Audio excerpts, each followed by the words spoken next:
Bonsoir les amis, nous sommes le samedi 19, de quelque chose comme ça. Et là c'est tard, il est 19h30 à peu près. On voit que le jour commence à baisser. Et j'aime bien me balader à cette heure-là. C'est toujours la même chose. C'est le passage, c'est l'heure bleue, c'est le passage à la nuit, on se prépare à la nuit. Et la transition est très agréable. En tous les cas, plus qu'agréable, il y a un sentiment particulier de sérénité, de paix, de quelque chose qui m'habite à cet instant précis, mais à condition que je sois à l'extérieur. Et je me suis dit, tiens, écoute, on va sortir, on va donner à manger à Cannelle. La maîtresse rentre ce soir, je crois, ou demain. Donc vous ne la verrez plus. Et ce soir, il y a une ambiance très très douce, très, très agréable. En plus, la température est juste comme il faut. Vous voyez, je suis presque pas, j'ai juste un t-shirt comme ça. Il fait bon, il fait 20, 21. Et pourtant, il est tard. Hein. Donc c'est presque une journée d'été aujourd'hui. Et les couleurs sont douces, sont belles. C'est une forme de pastel. Je ne sais pas si vous voyez le ciel. C'est une forme de pastel. Et c'est vraiment chouette à cette heure-là. Alors on n'a pas la mer ici, on est en Seine-et-Marne. Évidemment, ça serait une balade auprès de la mer. Avec cette ambiance-là, ce sera encore plus agréable. Avec l'air iodé. Mais on est en Seine-et-Marne, donc on se satisfait de cette campagne. Alors le grand avantage, c'est que c'est calme. Il n'y a pas d'avion, donc il y a moins de trafic en ce moment. On voit que ça y est, c'est quand même le trafic aérien est très important en fonction des périodes de vacances, mais aussitôt qu'il n'y a plus de vacances, il y a beaucoup moins d'avions, beaucoup moins. Et donc c'est très calme. C'est très calme. Ça fait du bien le calme. Rien ne vaut le calme.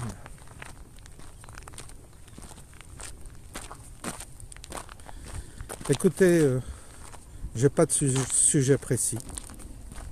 J'ai pas pensé, comme souvent d'ailleurs. J'ai pas de. Ah, bah, il suffisait que je parle d'avion pour qu'il y en ait un qui passe, mais il est vraiment très haut. Il est en très haute altitude là. Alors, mais quand même, il y en a. Eh oui. Donc non, pas de thématique précise. On n'est pas obligé d'avoir à chaque fois un thème à développer. Hein. On n'est pas obligé non plus de crier au loup à chaque fois. Il semblerait que l'OTAN, tout au moins les pays européens, l'Union européenne, ait donné leur accord pour que l'Ukraine puisse taper en territoire russe. C'est intéressant. Ce qui veut dire que normalement on devrait être en guerre avec la Russie à l'heure où nous parlons. On devrait être officiellement en guerre. Mais vous voyez, il n'y a pas de bombe qui tombe, il n'y a rien qui se passe. Alors écoutez, on va voir si tout ça c'est du cinéma, c'est un cinéma qui nous est offert, ou si c'est réel. Et à un moment donné, on ne peut pas non plus s'exciter à chaque fois qu'on entend quelque chose concernant l'Ukraine et la Russie, puisque on voit bien que la situation, des fois on s'excite et puis ça se restabilise. En tous les cas, je ne sais pas dans quelles conditions ça se stabilise sur le terrain. Je pense qu'il y a toujours des hommes qui meurent, qui sont blessés, amputés. Ça, je pense que ça ne change pas. Mais c'est vrai que nous ici, on n'est pas impacté pour l'instant. Il n'y a pas quelque chose qui nous touche particulièrement dans notre vie quotidienne à propos de cette guerre. On n'est pas comme si on n'était pas concerné.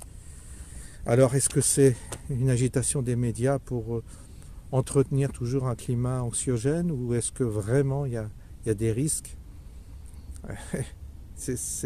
Seuls ceux qui sont sur le terrain, seuls les gens bien informés pourraient nous le dire. Et encore, est-ce qu'ils nous le diraient? Je pense que les gens bien informés, ils ne sont pas sur YouTube. Je ne pense pas. Tout ça, c'est les gens vraiment informés, vraiment au courant. Évidemment, ils ne vont pas aller parler à des youtubeurs ou s'exprimer sur YouTube. Donc du coup, on n'en sait rien. Ce qu'on sait, c'est que la situation évidemment économique de la France, on la connaît.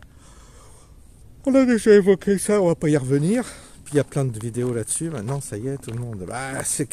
Chacun cherche à faire tourner sa boutique. Qu'est-ce que vous voulez? Et il faut trouver des thèmes, quoi. Les youtubeurs, il faut que ça tourne, les vidéos. Pas tout ça, mais alors des fois on se répète. Ah, l'immobilier, ça va être le crack. À la bourse, ça va être le crack. Ah, on va vous prendre votre argent sur votre compte. Ou alors un autre va faire des vidéos, puis d'un seul coup il dit ah mais moi je connais vous êtes esclave en tant que salarié, moi je suis à mon compte et si vous voulez vous libérer de vos contraintes en tant que salarié, si vous voulez voler de votre propre aile, vous réaliser, eh bien suivez ma formation, vous allez voir, vous allez tout apprendre et vous allez vous libérer de vos chaînes. Alors c'est ça aussi qu'on trouve. Donc je vous vends ma formation. Et hop, tu fais des formations que tu enregistres, tu les fais payer aux gens. C'est du coaching. Et puis des vidéos de formation, il y en a à l'appel. Chacun y va de ses méthodes, de ses conseils, et que ce soit en santé, en coaching, en professionnel, chacun évidemment vend ses services, parce qu'à un moment donné, il faut que tu gagnes ta vie. Comme les vidéos, ça rapporte pas assez, les gens derrière, il faut qu'ils vendent des formations. C'est logique, hein, il y a plein de gens qui veulent faire leur business de chez eux avec YouTube. T'en as qui sont sur leur bateau, t'en as d'autres qui sont à l'étranger, t'en as d'autres qui sont dans leur camping-car. Donc, ils ont une vie relativement confortable, libre, et ils aimeraient pouvoir gagner leur vie avec leur téléphone portable et puis leur petit ordi, une antenne internet, et puis basta. Et puis voilà, tu diffuses, tu vends de l'information, tu essayes de gagner ta vie comme ça, en toute liberté, et puis à l'arrache, quoi. Puis tu essaies d'entraîner des gens, des gogos, il y en a plein. Il y en a plein des gens qui sont malheureux et qui aimeraient trouver la recette miracle pour s'en sortir. Donc ils payent, certains payent, oui. Certains vont payer des formations, tout ça pour rêver à sortir de l'impasse. En général, c'est des formations qui vous orientent vers la naturopathie, vers des thérapies alternatives. Enfin, et puis après, il y en a qui... Je ne sais pas ce qu'ils font, les gens, ce qu'ils vous vendent, comment ils vous font rêver. Je n'ai pas été voir, moi, toutes ces propositions commerciales, mais j'imagine qu'il y en a à foison. Et ça s'adresse à des gens qui sont un peu malheureux dans leur vie, qui rament et qui ont besoin d'espérer de sortir c'est compréhensible. Puis vous avez ceux qui offrent des services, plein de services, et qui font... Il faut faire tourner sa boutique. C'est ça qu'il faut bien comprendre, c'est que sur Internet, tout le monde va chercher à capter le client pour faire tourner la boutique. Il faut que ça fasse des vues, mais pas seulement pour derrière vendre des formations, parce que les vidéos, évidemment, ça ne suffit pas. À part ceux qui en font des centaines de mille, là, ils gagnent bien leur vie, mais sinon, les autres... ils rament et ils sont obligés de trouver des alternatives. Alors, puis l'actualité, vous avez des éléments d'actualité, mais quand c'est des périodes calmes, évidemment, il n'y a pas grand-chose à se mettre sous la dent. Donc, les youtubeurs, ils se répètent.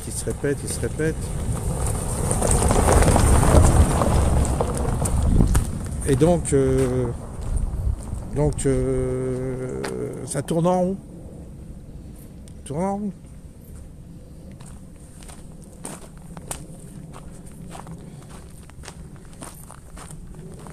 Après, les questions existentielles, ça, où on se prend un peu la tête, ça n'intéresse pas trop, ça. Ça, c'est moins attractif. La question spirituelle, elle est moins attractive.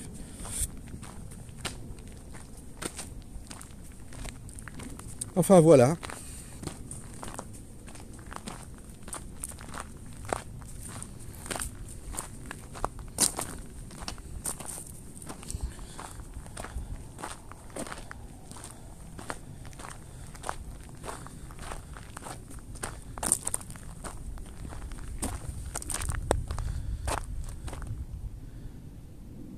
Ah, ça y est, on entend les avions quand même, hein, ça y est.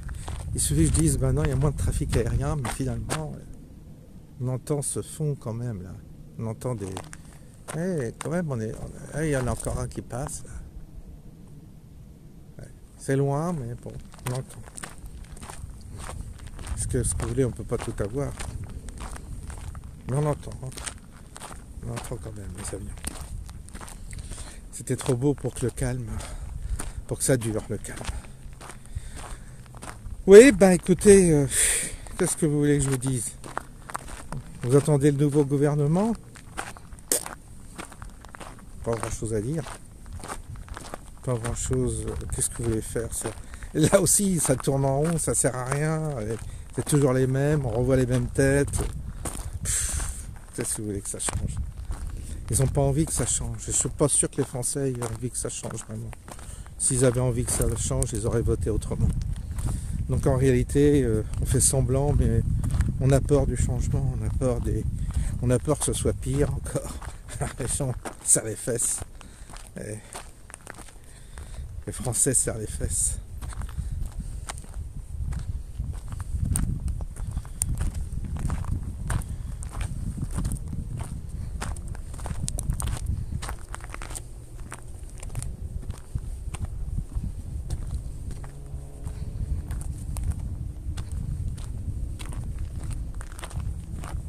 Allez, encore un avion là qui est quelque part.